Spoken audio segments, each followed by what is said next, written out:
Welcome to Eureka Street Crypto. This is my anti-professional crypto channel. I'm just a barely sane dude who fell down the cryptocurrency rabbit hole. This channel is my fumbling attempt to communicate myself outside my own head about my journey in the crypto space. It is basically my brain dump. None of this is actual financial advice.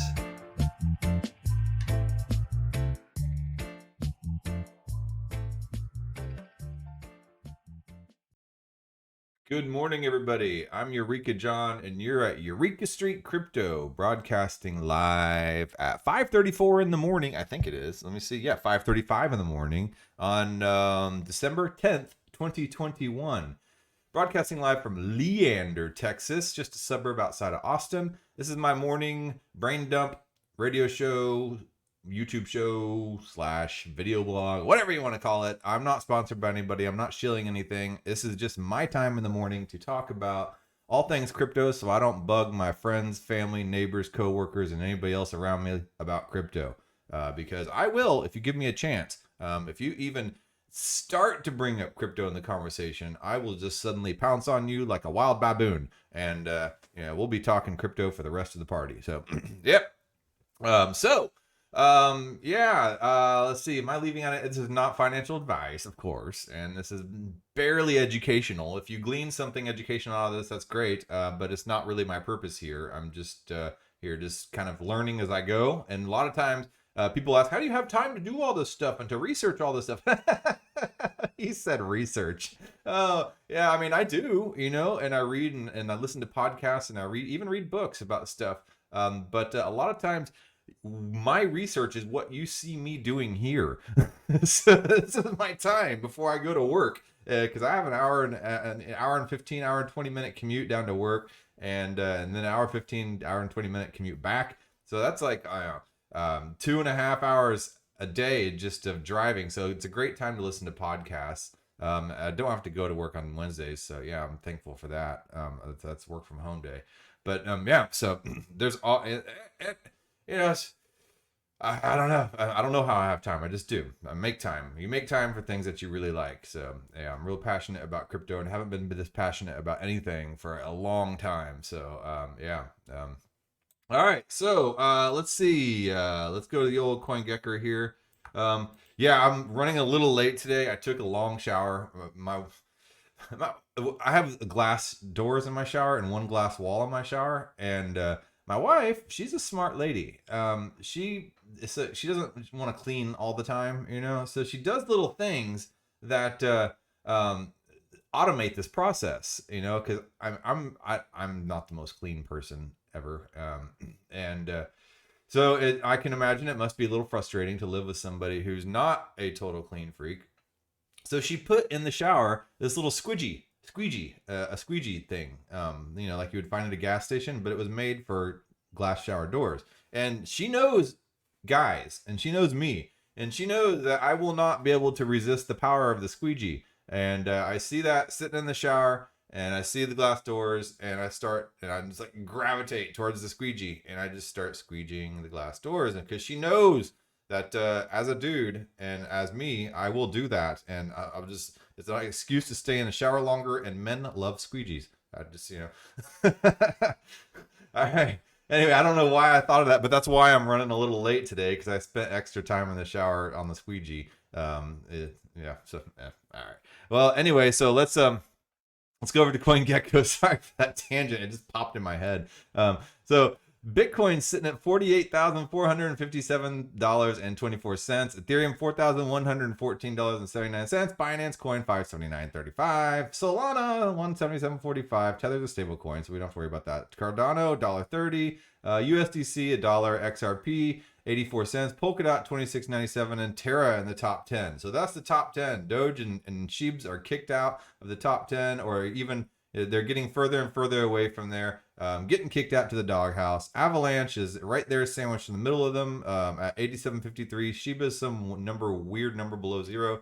Polygon's making its way up, $2.13. Crypto.com is number 15. Let's see where we are. Chainlink is down here at $19.89, so it's below the $20 mark. And yeah, Axie Infinity's up at 103.32. Is there anything like really blowing and going, doing really well up here in the top like 100? Let's see. No, everything's pretty much red. It is what it is, like I've been in crypto now since 2018, and I kind of jumped in during the crash. I didn't know any better, and I just kind of like, okay, here we are. It's like coming late to a house party, and all that's left are like a couple drunk, passed out people and some empty beer cans. That was kind of like my entry into the crypto space. And the first thing I did in crypto was join a cloud mining website. Oh man, if you don't screw up on your first dip into crypto, in your first like few months, then something is wrong. It's gonna happen. It happens to everybody. I've put $99 in some cloud mining website that showed me some funny little graph about how every day my investment was accruing and all this stuff. And then when you try to pull it out, good luck. Yeah, it ain't gonna happen, sir or ma'am. So yeah. So that was my newbie mistake. And if you get into crypto and you immediately make like a ton of money, beware, because it's going to happen and you're going to get all cocky from that first experience. So anyway, yeah, I took that cloud mining experience. I learned from it. It didn't scare me off because I saw some of the larger benefits of all this space and the decentralization of finance and the access to a lot of these tools that we're given access to.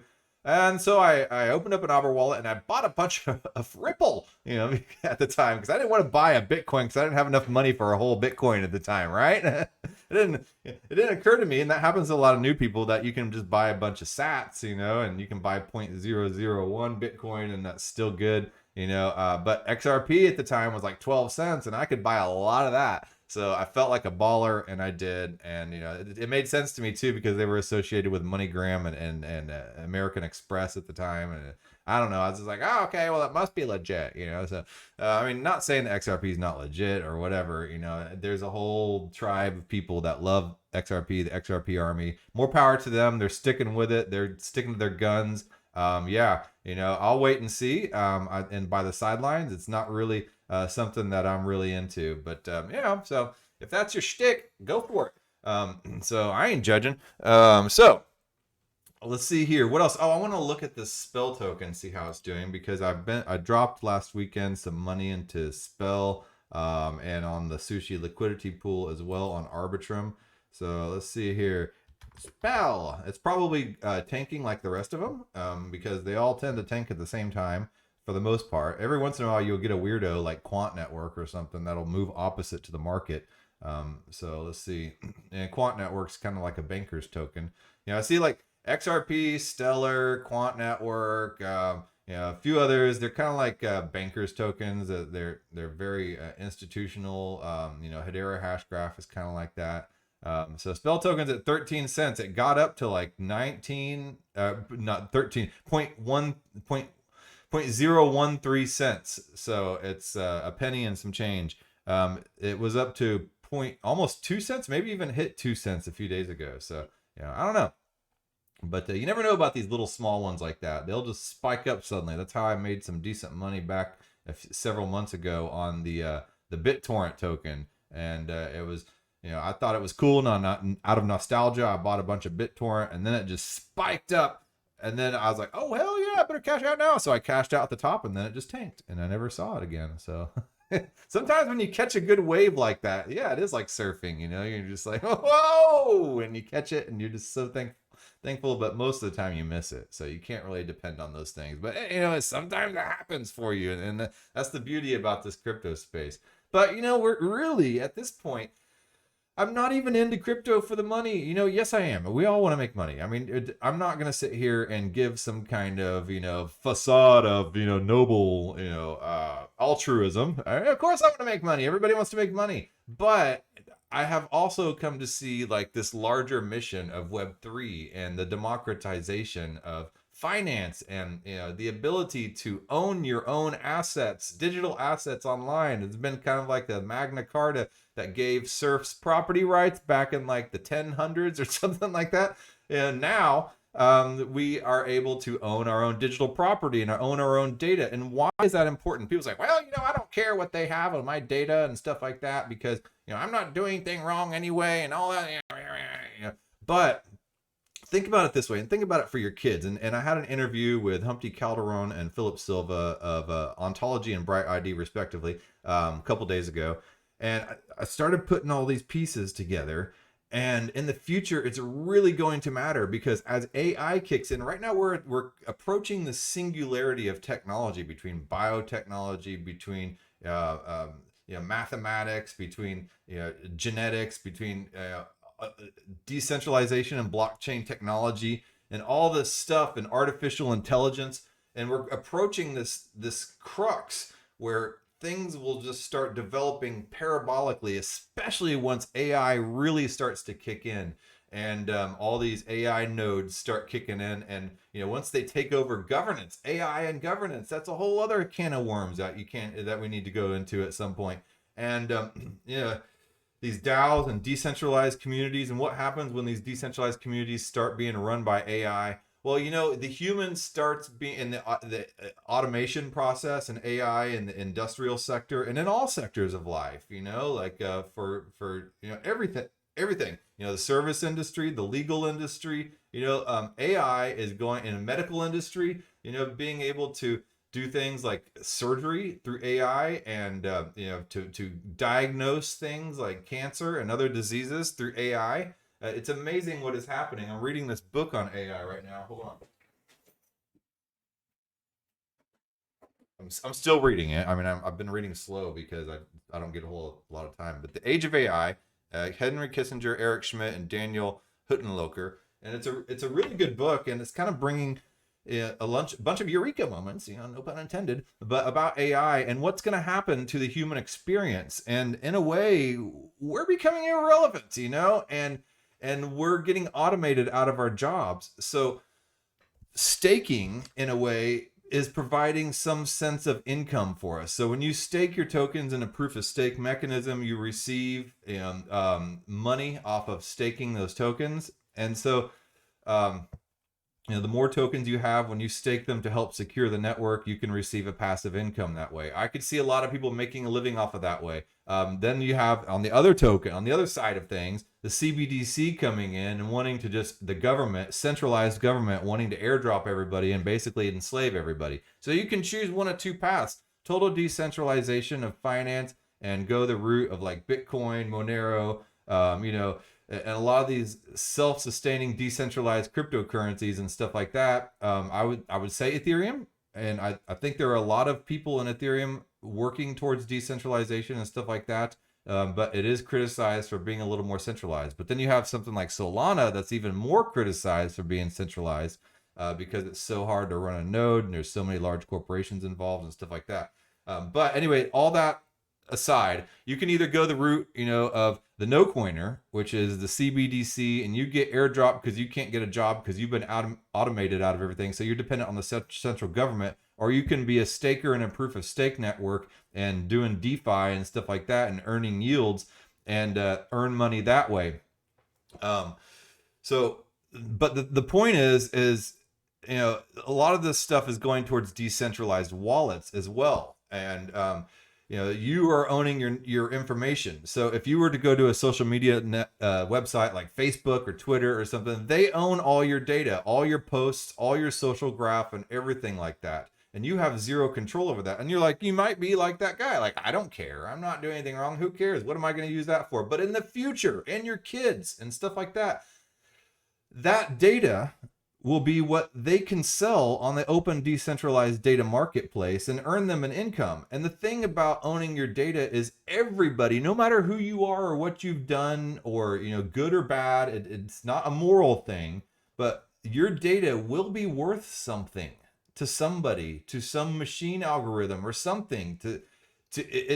Your human experience is absolutely unique. Nobody has had exactly your experience, not even your twin brother or sister, so your data is completely unique, and that data is oil. It is valuable. It is something sellable. And in the future, that data could possibly be something that you could put on the marketplace. You can choose to sell to whatever entity you want and put food on the table that way.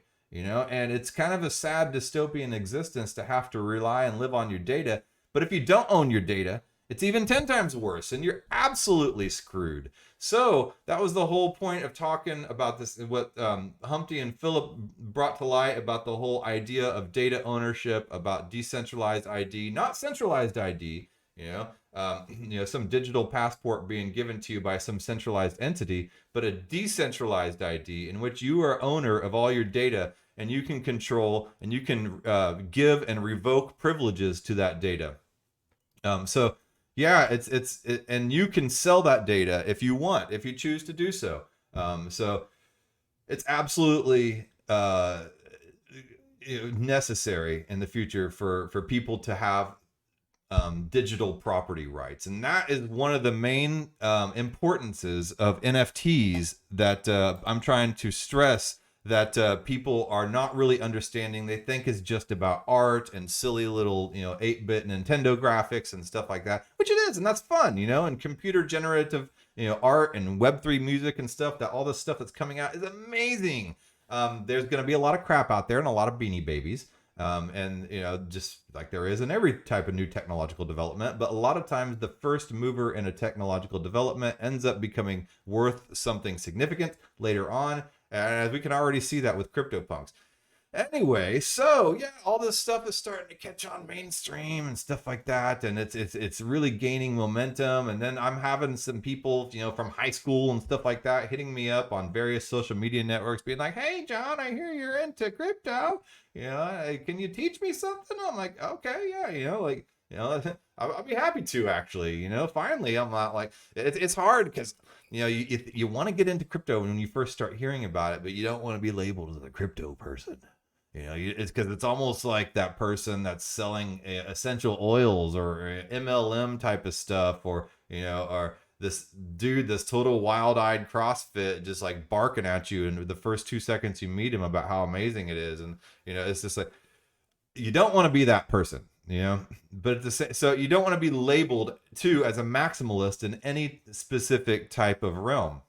So that was the issue that I had when I was first getting into cryptocurrency, because I didn't want to be one of those, oh yeah, that's that cryptocurrency guy, and people are so scared about what people might say about them, or, people judging them as and labeling them. And, a lot of people don't want labels, and so that's the issue I had. But finally I was just like, what? All this stuff just makes way too much sense. Like it is basically circumventing the bank system, circumventing the credit system. It's leveling the playing field for so many people, and it will be essential to have knowledge and some kind of ability to maneuver about this system as it's being implemented here in the future, and especially to understand data and control over your data. So yeah, you really got to get on this, because the mainstream's starting to pick it up and starting to get involved. So yeah, there's a few memes that have popped up, and one was yesterday, and I thought this was freaking hilarious. Let's see here. Where are you at? Okay, this one. Ryan Hawthorne. I don't know who that is, but here's a meme, and it's pretty funny. It says, "We had a good run, folks. Winter is upon us." Hold on, I'm zooming this in so you can see it. And if you're on the audio podcast, thanks for listening, but you can't really see it. But I'll try to explain this meme as best as possible. And it basically just shows a Twitter thread between Meta, which formerly Facebook. It's like Prince, formerly, symbol, formerly Prince, except it's not as cool. So it's a conversation, a Twitter thread between Meta, Pepsi, and Beer.eth, which is Budweiser. It's funny that they're all, Budweiser has a .eth ENS address. So it says, Ryan Hawthorne, the Twitter person posting this, says, "We had a good run, folks. Winter's upon us." And this is really like a signifier of the mainstream jumping in. Meta is saying, "This is going to look great in the metaverse." And he's commenting, I guess, on something Pepsi posted. And Pepsi says, "You know it, Fren," Fren, like crypto people say to each other, mainly the Chainlink Marines and stuff like that. So they're already using this terminology. Then here comes in beer.eth, Budweiser USA, saying, welcome, brand friend. WAGMI, we are going to make it. WAGMI. So they're using we are going to make it. When these people start saying we are going to make it, and then Pepsi says, thanks, Fren, we are going to make it with a rocket ship. When they start using these memes, we are going to make it back and forth, winter is upon us, because we are going to make it is supposed to be me, you, us, not them, not Pepsi and Budweiser and Facebook.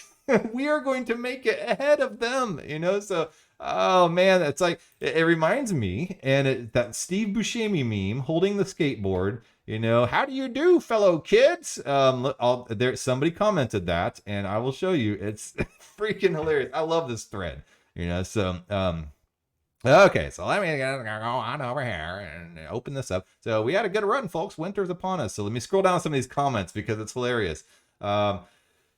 Okay, so yeah, and here's what Pepsi originally posted, and he said the end is nigh. And it said, "Yep, we did that. Introducing Pepsi Mic Drop, our Genesis NFT collection. Details in the thread below." So there, you have Pepsi, you have Katy Perry, you have all these big companies rolling out their NFT lines. Will those be worth something in the future? Probably not. It's probably just like any other big label brand fad, coming out with something new. However, somebody made a good point, that 80s, Pepsi paraphernalia and materials and stuff like that is worth like $20 to $50 now, So, yeah.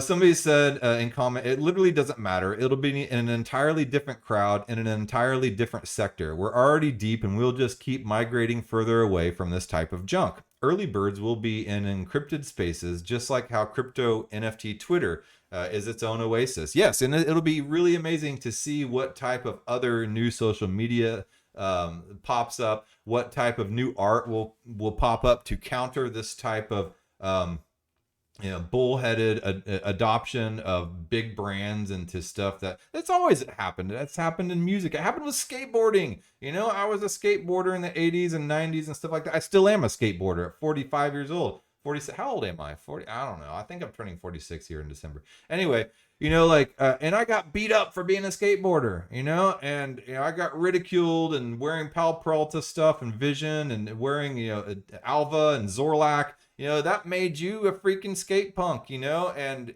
it's just like, back in the day, Bones Brigade and stuff. It was, Craig Stessick's art, with Bones Brigade videos and in Thrasher magazine and stuff. Now you see people that don't even skate wearing Thrasher, and skateboarding is in the Olympics. So it's the same type of stuff always happens, and there'll always be artists to kind of counterculture that type of stuff. So Musty Magic NFT said, real artists have always coexisted with corporate crap. We will just adapt like we always do, and the boring commercial sector will follow, and we'll move on and on. And it's absolutely right, So, even Facebook started out as just a college project and stuff like that. So, and then it moved on out, and then it turned into surveillance society. And then your grandma started getting on Facebook, and that's whenever a lot of the trouble really started happening. So, anyway, let's see here.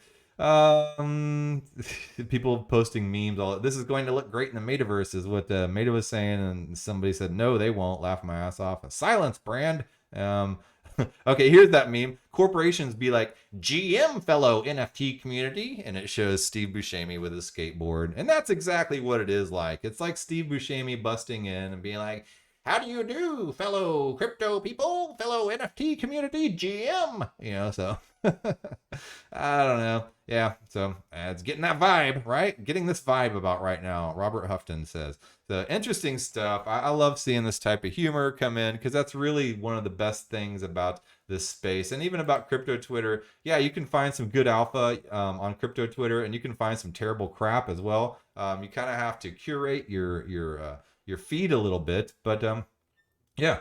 Anyway, so yeah, things are popping up now that Twitter is no longer founder owned, regardless of what you think about Jack Dorsey or not. It's amazing how he kind of shaded out, and then like the next day after he shaded out, they have this new thing policy come up where you can't post video of people of other people without their permission, and I'm not really sure what that's supposed to do. But yeah, it kind of seems like more and more censorship. And yeah, and I'm sure a lot of people probably have a lot of opinions on Twitter, and they'll probably pipe in and school me on a lot of stuff. I get schooled on stuff every day about, wrong things I say, and it's fine, whatever, like take everything I say with a grain of salt. I'm learning as I go along here too. So here's gm.xyz, a new social media website for people that own .eth address and ENS addresses.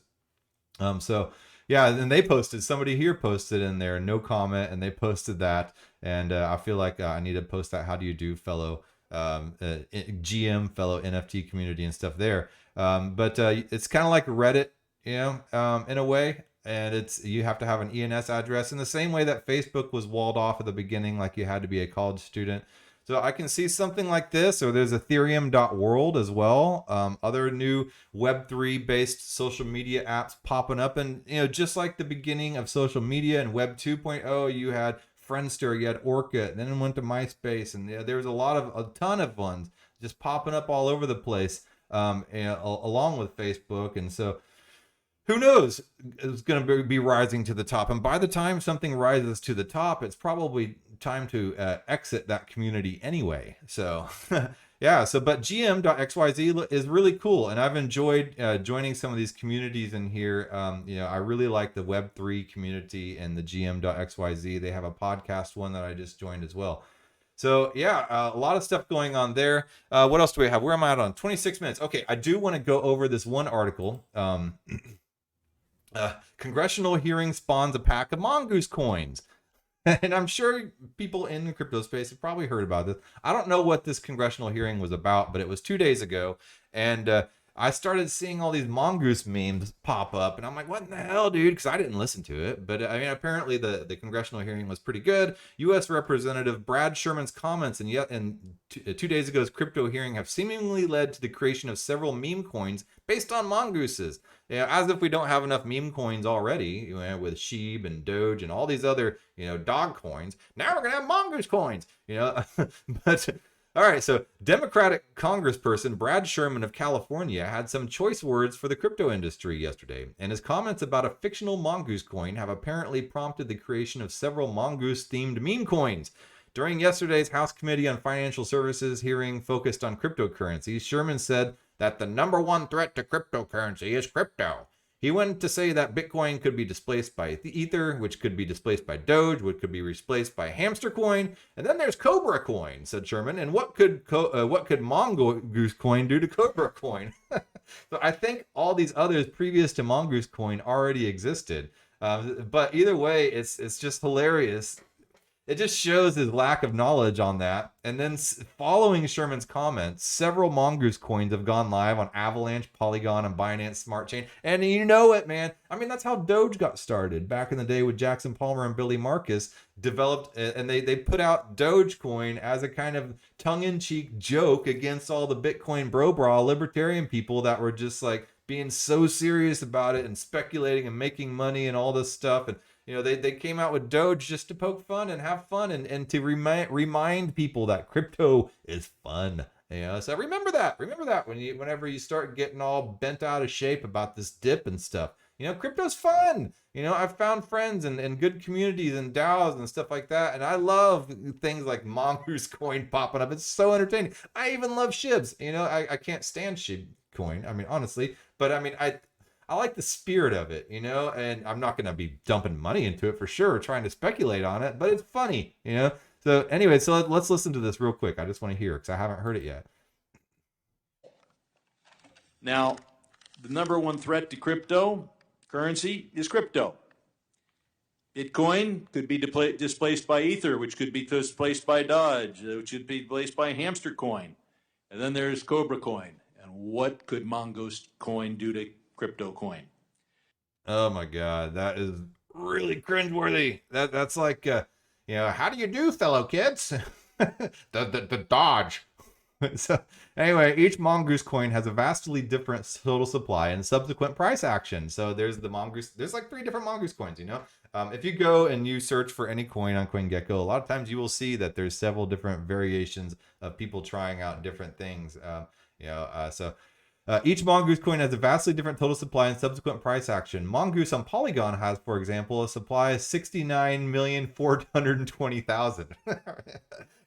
Get it? Get it? 69. Nice. 420, brah. So the eponymous token on Avalanche has a total supply of more than 92 million coins. The Binance Smart Chain-based Mongoose Coin rose more than 61,000% since Sherman's comments and sparked a wave of speculation about what indeed could a Mongoose Coin do to its animal-inspired rivals. I can't resist. It's a terrible idea, commented one Redditor under a post about a newly launched Mongoose Coin. I thought I'd learned my lesson. YOLO! So probably dumping a bunch of money into it, trying to ride this wave like I did that BitTorrent token wave out of pure nostalgia. So the token has since halved in price, dropping from its high of roughly 0.00000006 down to 0.00000027, according to crypto exchange PancakeSwap. Meme coins aside, yesterday's hearing was relatively productive compared to previous meetings between the industry and politicians. 6 CEOs from leading crypto companies spent 5 hours speaking with members of Congress to field their questions on the fast-growing market. The conversation bounced between Bitcoin's environmental impact and the future of Coinbase's lending product, which was halted after the SEC threatened to sue the company. Because God forbid Coinbase come out with Lend, which is 4% interest on some stable coins. But at the same time, we have all these other DeFi engines and APYs coming out with like 81,000 APY and stuff like that. But and we have BlockFi and Celsius and all these others coming out where you can earn like 8% off of your stable coins. But God forbid Coinbase put out Lend, which is 4%, because Gary Gensler wants us to go ahead and just save $5 a day. And maybe one day we can retire with a couple $100,000, which by then will be worth absolutely zilch. So, yeah.